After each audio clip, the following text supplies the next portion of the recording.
Welcome to How to Solve.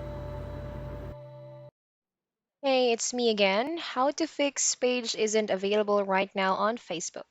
First is you're going to click on the settings of your phone, scroll down, and you're going to find there the application settings on your phone. It works on your iPhone or your Android. So you have here apps, tap on it, and you can search your Facebook app.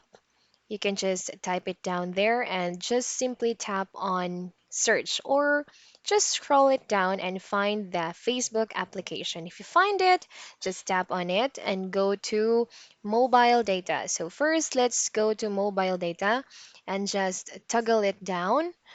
Okay, just tap on it.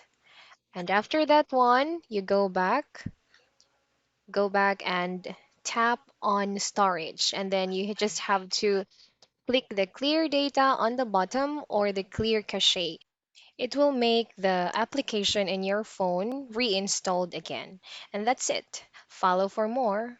Please like and subscribe for more content. We'll see you in the next one.